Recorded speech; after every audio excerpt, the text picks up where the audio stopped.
Hi all, this is Sunday morning. രാവിലെ എണീറ്റ് രണ്ടുപേർക്കുള്ള പാലങ്ങ് കൊടുക്കാമെന്ന് കരുതി ബ്രേക്ക്ഫാസ്റ്റ് ആവാനൊരു ഇത്തിരി താമസമുണ്ട്.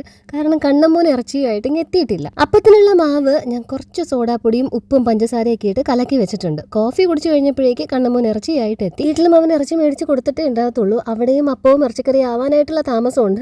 അത്രയും നേരം കൊണ്ട് ഞങ്ങളിരുന്ന് കുറച്ച് കഥയൊക്കെ പറഞ്ഞു. ഞാൻ ഈ ഇട്ടേക്കുന്ന ഡ്രസ്സിന്റെ ലിങ്ക് യൂട്യൂബ് ഷോർട്സിൽ ടാഗ് ചെയ്ത് കൊടുത്തേക്കാം. ഇന്നലത്തെ വീഡിയോയിൽ ഒരു കമന്റ് ഇല്ലായിരുന്നു, ചേച്ചി പുറത്തിട്ടുകൊണ്ട് പോകുന്ന ഡ്രസ്സൊക്കെ വീട്ടിലിട്ടുകൊണ്ട് നിൽക്കുന്നത് ഷൂട്ടിന് വേണ്ടി മാത്രമാണോ എന്നൊക്കെ. ചില സമയത്ത് അത് അങ്ങനെയല്ല കേട്ടോ. ഒന്നാമത് എനിക്കത് ടാഗ് ചെയ്യണം. പിന്നെ ഞാനിപ്പോൾ എങ്ങും അങ്ങനെ അധികം പോകുന്നില്ലല്ലോ. വല്ലപ്പോഴും സിനിമയ്ക്ക് പോയാലായി, ആഴ്ചയിൽ 1-2 വട്ടം പുറത്ത് പോയി ഫുഡ് കഴിച്ചാലായി. നിങ്ങൾ ഈ ആണുങ്ങളെയൊക്കെ ശ്രദ്ധിച്ചിട്ടില്ലേ? ടീഷർട്ടൊക്കെ പുറത്ത് കടയിൽ നിന്നൊക്കെ മേടിക്കുമ്പോൾ അത് വീട്ടിൽ വിടും, എങ്ങോട്ടെങ്കിലും പോകുമ്പോൾ അത് പുറത്തു വിടും. ഇനിയിപ്പോൾ ഞാനും അങ്ങനെയൊക്കെ എങ്ങ് ശീലിക്കാന്ന് കരുതി ഇതെല്ലാം ഇട്ട് തീർക്കണ്ടേ. സാവിയോച്ചനും അളിയനും ഉണ്ടാവും ബ്രേക്ക്ഫാസ്റ്റ് കഴിക്കാനായിട്ട്. അതുകൊണ്ട് തന്നെ അപ്പമാവ് മേടിച്ചിട്ട് ഞാൻ ചെറിയ ബോക്സിലോട്ടൊന്നും മാറ്റി വെച്ചിട്ടില്ലായിരുന്നു. ഒരു പാക്കറ്റ് മാവും ദേ ആ ഒരു ബ്ലൂ ബൗളിൽ അങ്ങനെ പൊട്ടിച്ചൊഴിച്ച് വെച്ചേക്കുമായിരുന്നു. അത് മൊത്തം നമുക്ക് വേണ്ടി വരും. ആലനും ഉണ്ട് ബ്രേക്ക്ഫാസ്റ്റ് കഴിക്കാനായിട്ട്. സൺഡേ ബ്രേക്ക്ഫാസ്റ്റിന് ബീഫ് സ്റ്റൂ ഉണ്ടാക്കാനാണ് ഞാൻ പ്ലാൻ ചെയ്യുന്നത്. കുറച്ച് എല്ലും കൊഴുപ്പും ഒക്കെ വരുന്ന കഷ്ണങ്ങൾ സവാളയും തക്കാളിയും ഇഞ്ചി വെളുത്തുള്ളിയും ഉപ്പും ഒക്കെ ചേർത്ത് കുക്കറിൽ വേകാനായിട്ട് വെച്ചിട്ടുണ്ട്.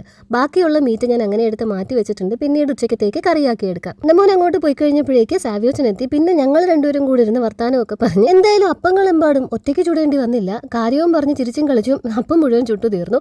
പിന്നെ അപ്പുറത്തെ പാത്രത്തിൽ ഇരിക്കുന്നത് ഇന്നലെ വെച്ച കിഴങ്ങ് കറിയാണ്. ഫ്രഷ് ക്രീം ഒക്കെ ചേർത്തിട്ടുള്ള സാധനമാണ്. അപ്പോൾ അതിലേക്ക് നമ്മൾ ഇപ്പോൾ ഈ വേവിച്ച ബീഫ് അങ്ങോട്ട് ഇട്ട് കൊടുത്തു കഴിഞ്ഞാൽ സ്വാദിഷ്ടമായ ബീഫ് സ്റ്റൂ റെഡി. സാവിയോച്ചന് ചിറകുള്ള അപ്പവും കുക്കു സാറിന് ചിറക് മുരിഞ്ഞപ്പവും പിന്നെ നിലുവാണെങ്കിൽ ഒരപ്പയോ കഴിക്കത്തുള്ളൂ. അതുകൊണ്ട് ഞാൻ മാക്സിമം ക്വാണ്ടിറ്റി മാവ് അങ്ങ് സ്പ്രെഡ് ചെയ്ത് പരത്തി ഒരെണ്ണം അങ്ങ് ഉണ്ടാക്കും. ഈ കിഴങ്ങേറി ഓൾറെഡി താളിച്ചതായതുകൊണ്ട് അതിലേക്ക് ഇനി താളിപ്പൊന്നുമില്ല. ഒന്ന് മിക്സായി വെന്ത് വരാനായിട്ട് ഒരു 2-3 മിനിറ്റ് അടച്ചു വെച്ച് വേവിച്ചാൽ മതി. ഈ പാത്രങ്ങളെല്ലാം തന്നെ ഗ്യാസ് സ്റ്റവിൽ വെക്കാൻ പറ്റുന്നതാണ് കേട്ടോ. അതുകൊണ്ടാണ് ഞാനത് അങ്ങനെ യൂസ് ചെയ്യുന്നത്. കുക്കുനും സാവിയൊക്കെയുള്ള ബ്രേക്ക്ഫാസ്റ്റ് കൊടുത്തു കഴിഞ്ഞപ്പോഴത്തേക്ക് സലീംകുമാർ ചന്ദനത്തിരിയും പിടിച്ചുകൊണ്ട് നിൽക്കുന്ന കണക്ക് 3 കമ്പിത്തിരിയും കൊണ്ട് ഒരാൾ ഒളിച്ചു നിൽക്കുക. ചൂട് സഹിക്കാൻ പറ്റാഞ്ഞിട്ടാണ് കേട്ടോ. സപ്പോർട്ട് ചെയ്യുന്ന എല്ലാവർക്കും ഒരുപാട് താങ്ക്സ് ഉണ്ട്. അടുത്ത വീഡിയോയിൽ കാണാം.